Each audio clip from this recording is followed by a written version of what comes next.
너네 밥은 먹었니? 안 그래도 배고프려던 참인데 같이 저녁 먹을까? 정희 씨가 식사 준비를 하고 있는 모습을 보며 큰아들이 말했습니다.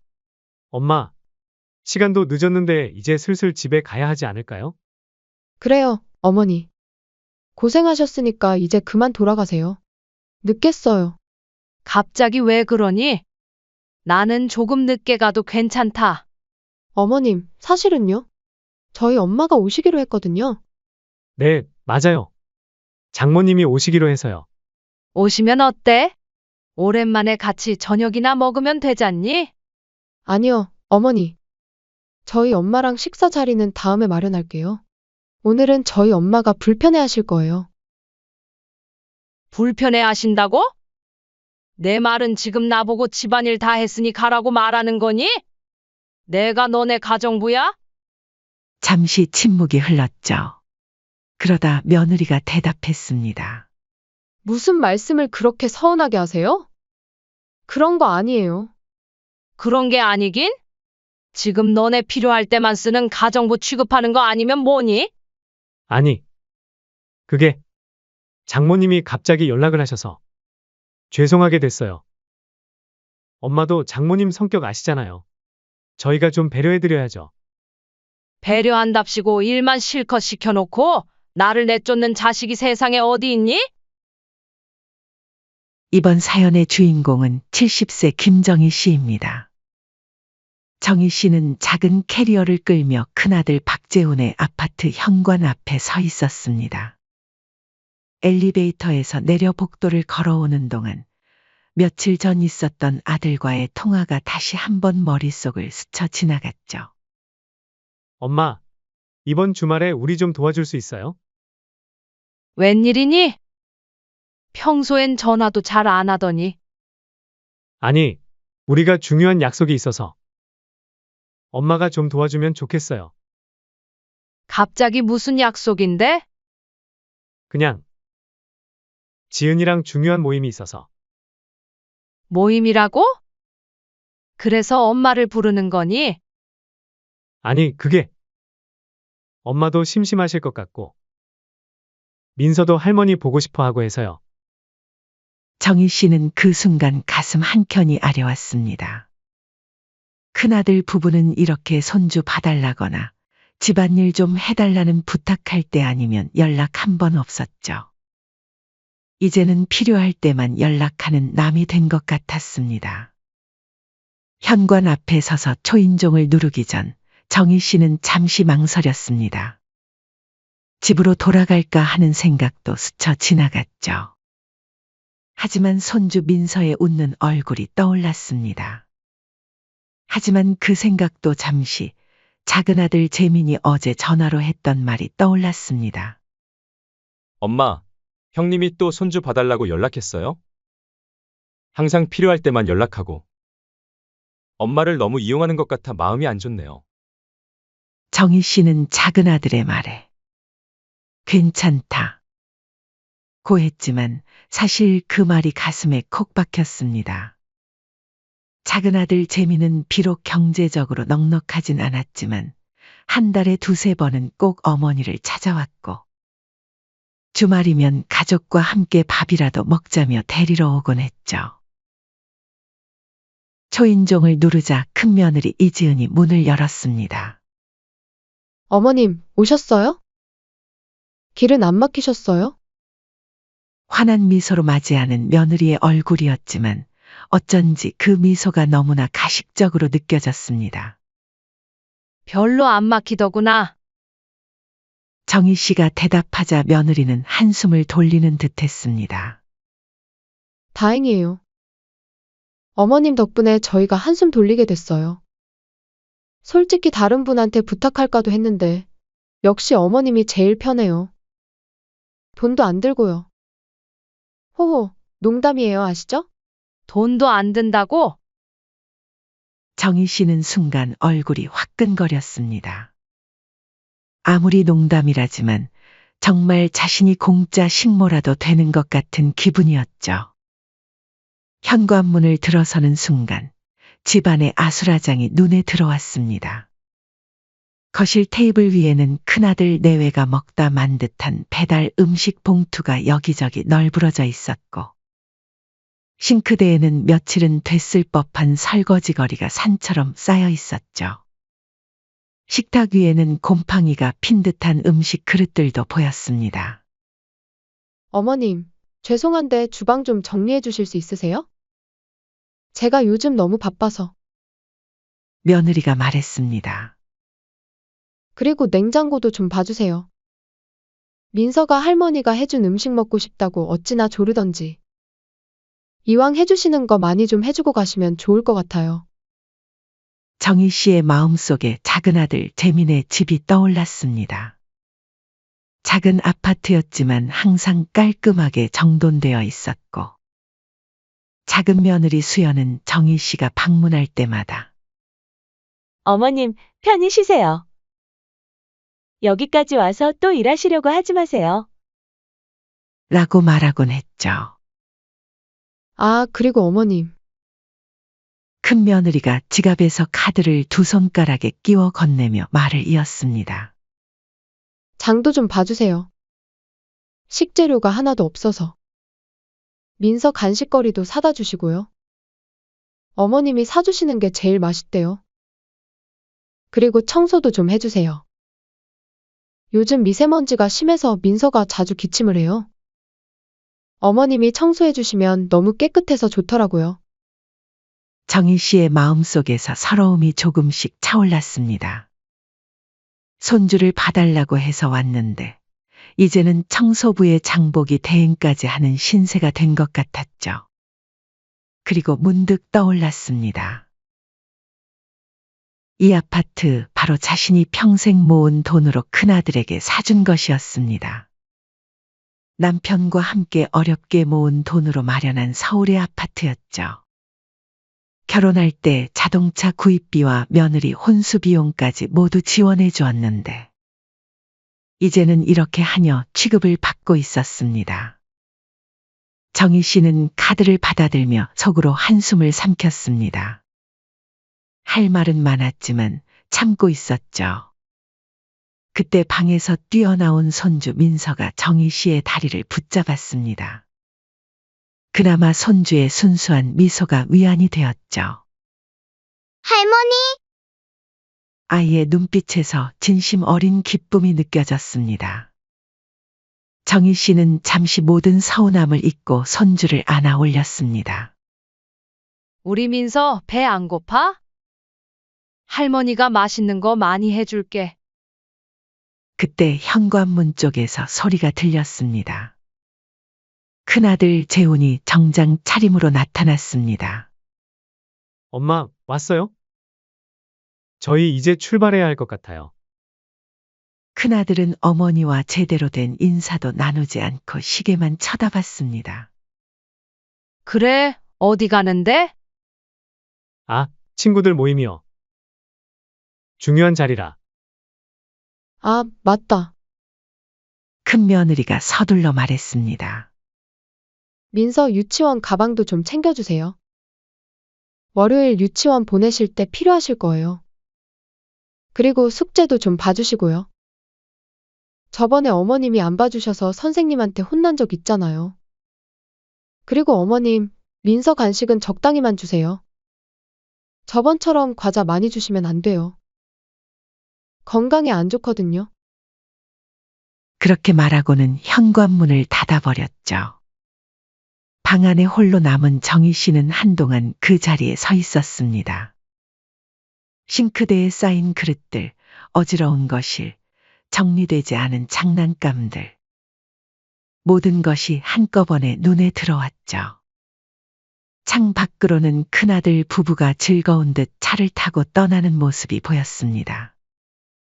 정희 씨는 손주를 안고 창밖을 바라보다 문득 휴대폰이 울리는 소리를 들었습니다.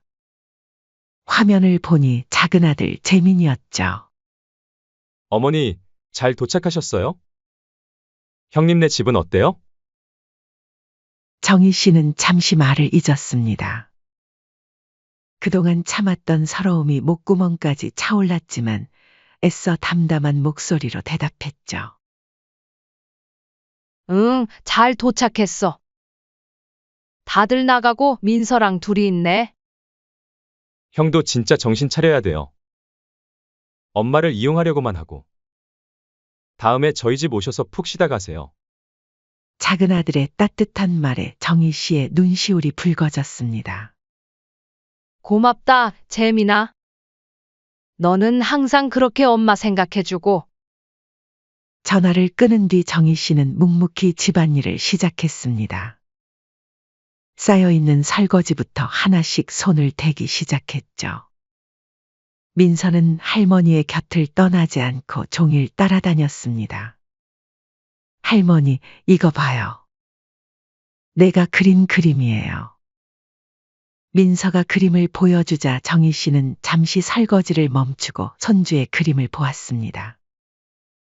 와, 우리 민서 정말 잘 그렸네. 이게 무슨 그림이니? 이건 할머니랑 저예요. 우리 같이 놀고 있는 거예요. 정희 씨는 그림을 보며 미소 지었습니다. 그림 속에는 두 사람만 있었죠. 아빠도 엄마도 없이 할머니와 민서만 그려져 있었습니다. 설거지를 마치고 빨래를 돌린 후 민서의 장난감을 정리하고 집안 청소까지 모두 마쳤습니다. 그러다 문득 시계를 보니 어느새 하루가 지나고 오후 4시가 다 되어가고 있었죠. 민서야, 배고프지? 할머니가 금방 저녁 차려줄게. 하지만 그때였습니다. 갑자기 현관문 비밀번호 누르는 소리가 들렸죠. 예상보다 일찍 돌아온 큰아들 부부였습니다. 어머님, 저희 왔어요. 애는 잘 보고 계셨죠? 큰 며느리가 들어서며 말했습니다. 하지만 뭔가 어색한 분위기가 감지됐죠.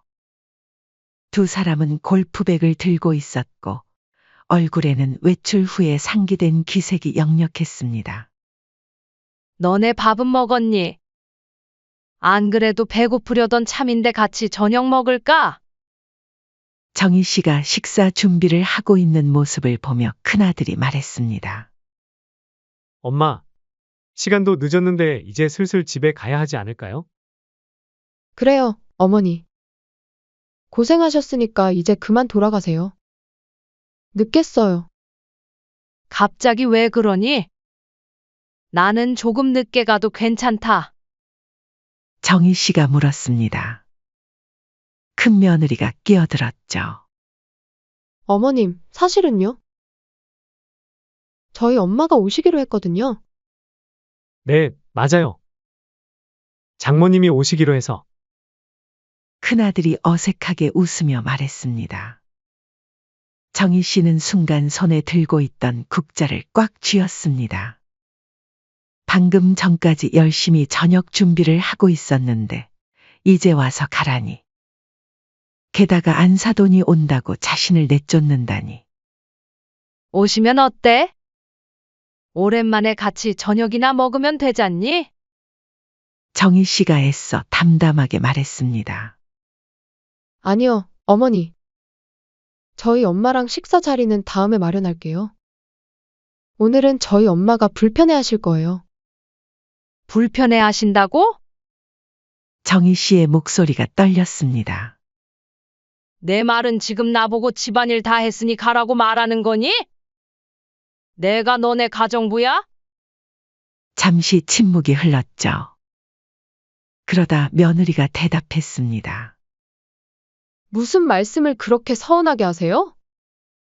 그런 거 아니에요. 그런 게 아니긴? 너네 필요할 때만 쓰는 가정부 취급하는 거 아니면 뭐니? 큰아들이 당황한 듯 말을 더듬었습니다. 아니, 그게 장모님이 갑자기 연락을 하셔서 죄송하게 됐어요. 엄마도 장모님 성격 아시잖아요. 저희가 좀 배려해드려야죠. 배려한답시고 나를 내쫓는 자식이 세상에 어디 있니? 정희 씨의 목소리가 높아졌습니다.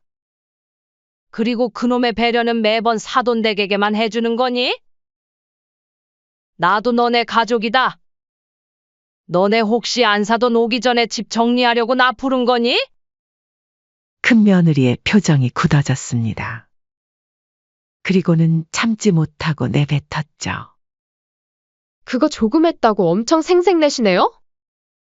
어머니, 그렇게 저녁 얻어먹고 싶으시면 카드 드릴 테니까 나가서 밖에서 드시면 되잖아요. 됐다? 어머니랑 무슨 말을 하겠어요. 저희도 장모님이 갑자기 오신다고 하셔서 난감해요. 엄마가 좀 이해해 주세요. 정희 씨가 쓴웃음을 지었습니다. 이해? 그래, 너네는 매번 이해해주기만을 바라는구나. 엄마, 그게 아니라 그 뜻이 아니잖아요. 큰아들이 변명하려 했지만 정희 씨는 이미 앞치마를 벗고 있었습니다. 됐어요, 여보. 어머니가 꼬아서 들으시는 거 어디 한두 번이에요? 알았다. 내가 나갈게. 너네한테 내가 무슨 말을 하겠니? 정희 씨는 담담하게 말했습니다. 현관문 앞에서 정희 씨는 잠시 멈춰 섰습니다. 하루 종일 청소하고 빨래하고 음식 준비하느라 허리가 끊어질 것 같았지만 그보다 더 아픈 건 가슴이었죠. 너네도 잘 생각해봐라. 필요할 때만 부르고 필요 없으면 내쫓고.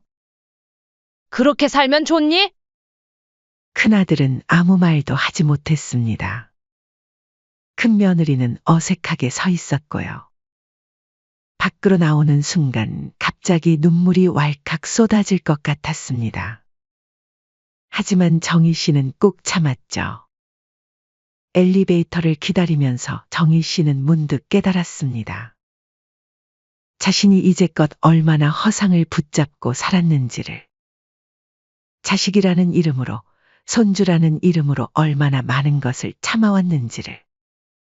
하지만 이제는 달라질 것 같았습니다. 가슴속 깊은 곳에서 무언가가 꿈틀거리고 있었죠.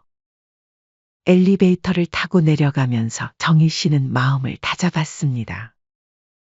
얼굴에 흐르는 눈물을 손등으로 닦으며 깊은 숨을 들이마셨죠. 집으로 돌아온 정희 씨는 한동안 어두운 거실에 그대로 앉아 있었습니다. 텅 빈 집안이 더욱 쓸쓸하게 느껴지는 밤이었죠.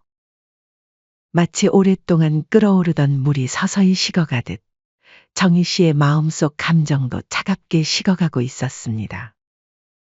그때 휴대폰이 울렸습니다. 큰아들의 이름이 떴죠. 엄마, 잘 들어가셨어요? 문자 한 줄. 그것이 전부였습니다. 그 뒤로 다시 울리는 휴대폰. 이번에는 작은 아들 재민이었습니다. 엄마 괜찮으세요? 형님네 집에서 무슨 일 있으셨어요? 정희 씨는 잠시 망설였습니다.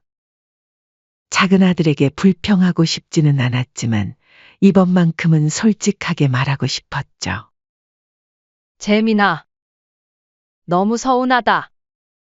전화기 너머로 잠시 침묵이 흘렀습니다.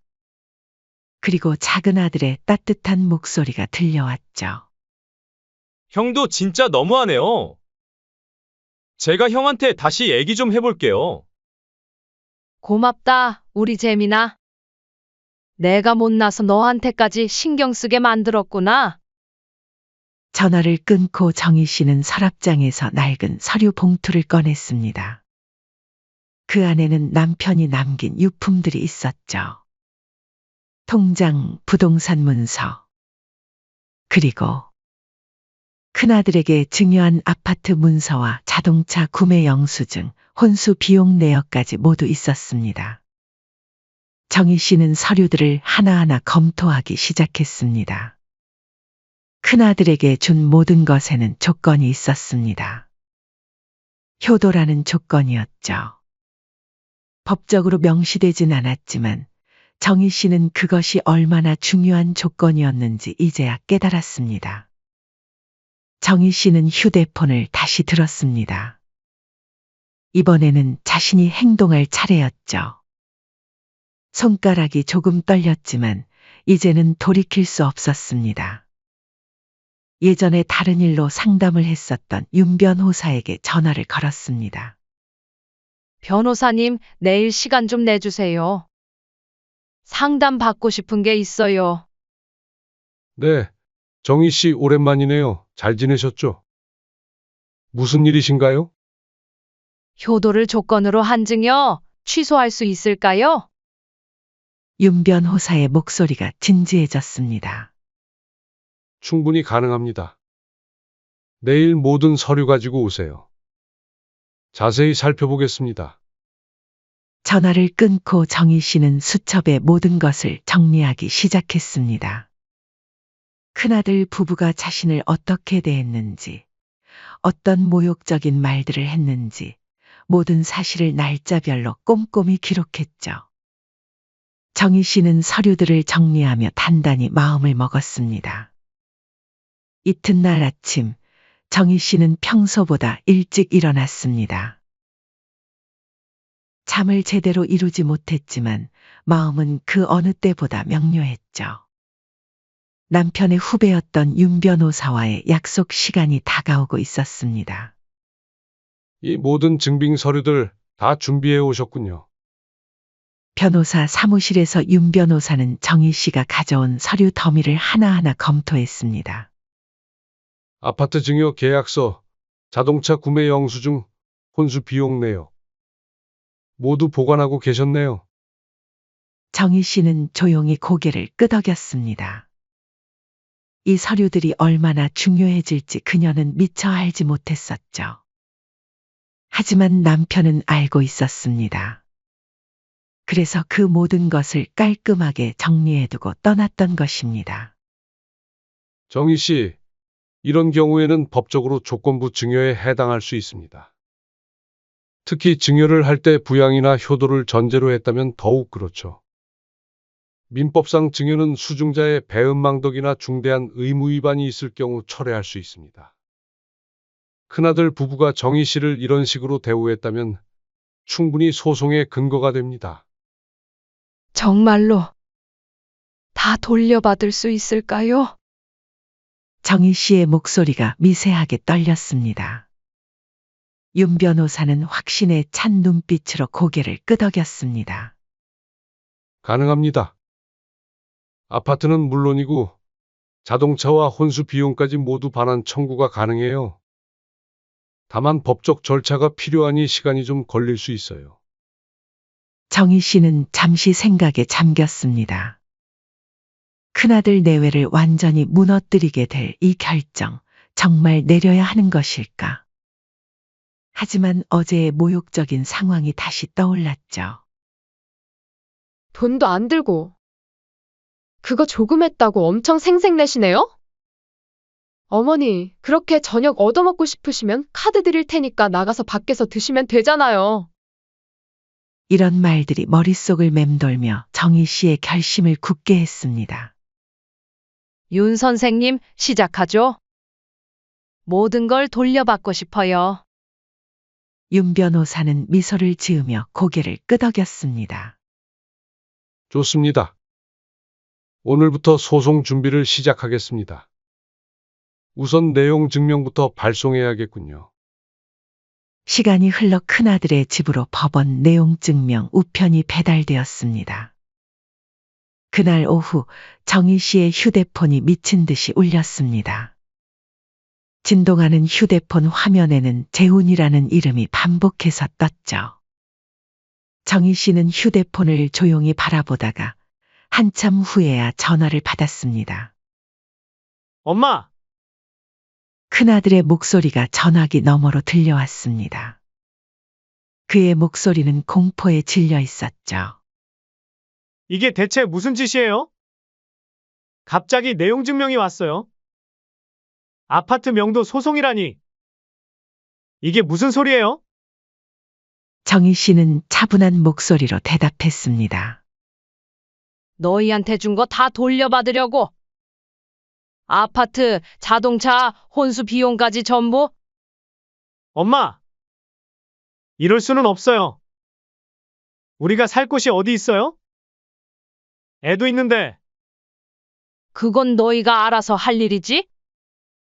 지금 장난치시는 거예요? 저희가 뭘 그렇게 잘못했다고? 정희 씨는 쓴웃음을 지었습니다. 잘못했다고? 내가 정말 모르겠니? 필요할 때만 부르고 다 쓰고 나면 쓰레기처럼 내다 버리는 그런 행동이 잘못이 아니라고 생각해? 큰아들의 목소리가 갑자기 부드러워졌습니다. 엄마, 제가 잘못했어요. 그때 상황이 좀 급해서. 다시는 그런 일 없을게요. 제발요, 이러지 마세요. 정희 씨는 이제 그런 말에 더 이상 흔들리지 않았습니다. 늦었어. 이미 모든 서류를 변호사에게 맡겼으니까. 큰아들의 목소리에서 다급함이 느껴졌습니다. 엄마, 지금 당장 취소하면 되잖아요. 제발요. 우리 민서는 어떡해요? 거리에 나앉게 하실 거예요? 민서. 그래, 민서는 불쌍하구나. 하지만 그건 너희 책임이야. 너희가 제대로 부모 노릇을 했어야지. 큰아들이 소리쳤습니다. 정말 이러실 거예요? 우리 가족인데. 정희 씨의 목소리는 냉정했습니다. 가족? 그래, 너희가 날 가족처럼 대했니? 필요할 때만 부르고 다 쓰고 나면 쓰레기처럼 내다 버리는 그런 가족. 그때 전화기 너머로 큰 며느리의 목소리가 들렸습니다. 어머님, 이게 무슨 짓이세요? 약속을 어떻게 이렇게 쉽게 깨세요? 저희 결혼할 때 주신다고 한 거잖아요. 지금 장난쳐요? 정희 씨가 차갑게 웃었습니다. 그래, 약속이라고 하자. 근데 너희는 나한테 한 약속은 잘만 깨더라. 그 집 받을 때 너네들은 분명히 나한테 효도하겠다고 했어. 그런데 지금 너네 행동을 봐라 어떤지? 어머님, 무슨 말씀을 그렇게 하세요? 설마 아직도 그것 때문에 토라져 있는 거예요? 저희가 얼마나 잘 모셨다고 그러세요? 어머님 외로우실까봐 손주도 봐달라고 하고. 내가 외로울까봐 손주 봐달라 한 거라고? 말이 되는 소리를 해야지. 웃기지도 않는구나. 엄마, 지금 장난하시는 거예요? 아시잖아요. 엄마가 안 도와주시면 저희가 어디에 의지해요? 저희 힘들다고요? 큰아들이 다시 전화를 받아 소리쳤습니다. 너 힘들다는 소리는 이제 지긋지긋하다. 정희 씨가 단호하게 말했습니다. 그리고 어디에 의지하긴? 그 잘난 내 장모한테 의지해야지. 그리고 너희는 내가 얼마나 힘들었는지는 생각도 안 해봤지? 엄마가 무슨 힘든 일이 있었는데요? 집에서 편하게 사시면서. 편하게. 그래, 너희 눈엔 그렇게 보였겠지. 손주 봐달라면 달려가고 집안일 해달라면 하고.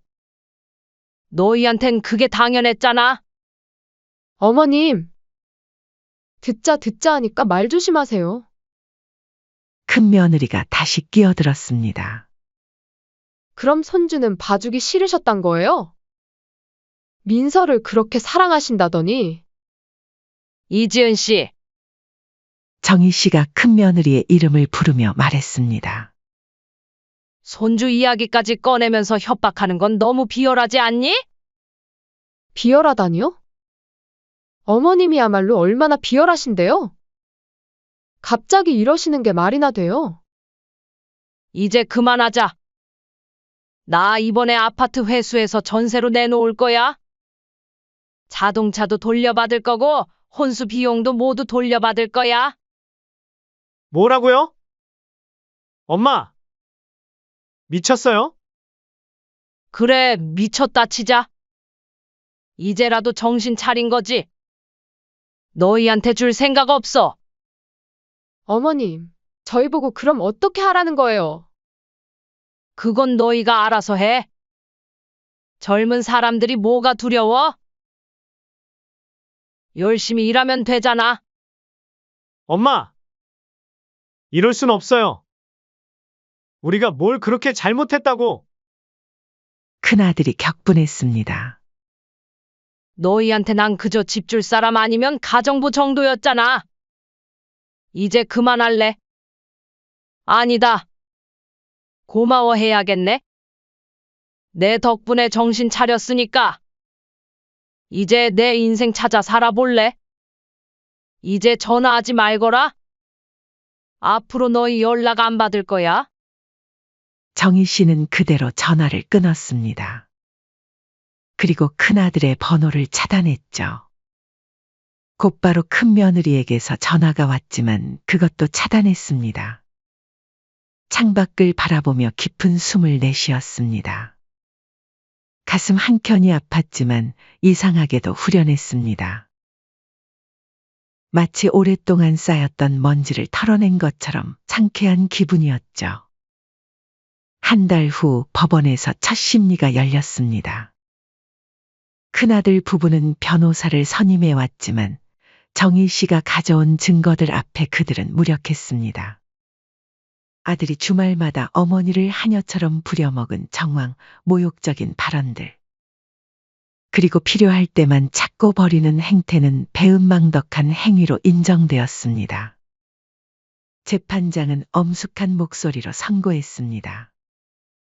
본 법원은 원고의 주장을 인정하여 피고에게 아파트 명도 및 소유권 이전, 자동차 반환 그리고 혼수 비용 일체를 원고에게 반환할 것을 명령합니다.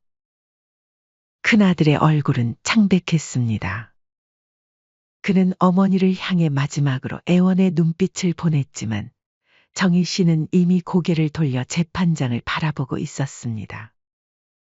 법정을 나서는 길, 정희 씨는 작은 아들 재민의 따뜻한 손길을 느꼈습니다.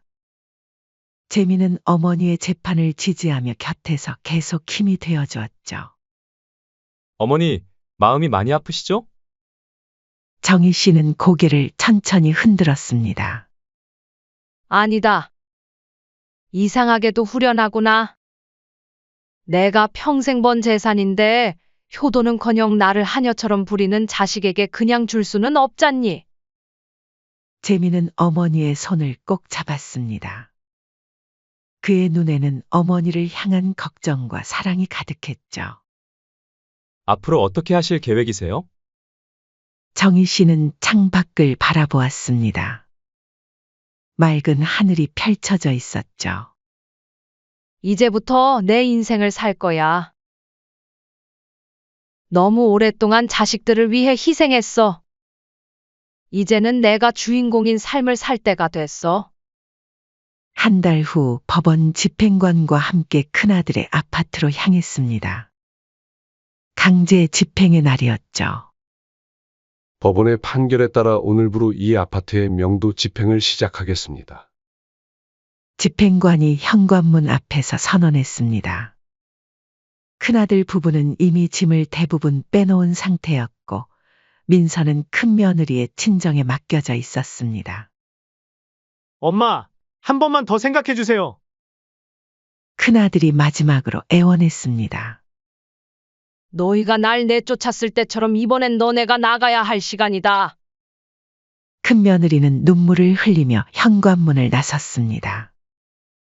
큰아들은 마지막까지 무릎을 꿇고 애원했지만 정희 씨의 결심은 확고했습니다. 다음 주까지 자동차도 반납하고 혼수 비용도 돌려줘. 그렇지 않으면 다시 법원에 신청할 거야. 그들이 떠난 후 정희 씨는 빈 아파트를 둘러보았습니다. 한때 자신이 평생 모은 돈으로 사준 아파트였지만 이제는 그녀의 것이 되어 있었죠. 그리고 이 아파트는 새로운 의미를 갖게 될 것이었습니다. 그날 저녁 정희 씨는 작은 아들 재민과 통화를 했습니다. 어머니, 아파트는 어떻게 하실 거예요? 전세로 내놓을 생각이야. 그리고 받은 돈으로 내가 좀 더 작은 집으로 이사할까 해. 나머지는요? 정희 씨는 잠시 생각에 잠겼습니다. 내 가족에게 줄 거야. 너네는 항상 나를 진정한 가족으로 대해줬으니까. 진짜 효도하는 자식에게 주는 게 맞지 않겠니? 전화기 너머로 재민의 목소리가 떨렸습니다. 어머니, 그러실 필요 없어요. 저희는 그냥 어머니가 행복하셨으면 좋겠어요. 그게 바로 내 행복이야. 진정한 가족에게 보답하는 것. 그게 엄마를 행복하게 해. 그날 밤 정희 씨는 오랜만에 편안한 잠을 이뤘습니다. 그녀의 꿈속에서 남편이 미소 지으며 나타났죠. 여보, 잘했어요. 이제야 자신을 위한 삶을 사는군요. 정희 씨는 꿈속에서 미소 지었습니다.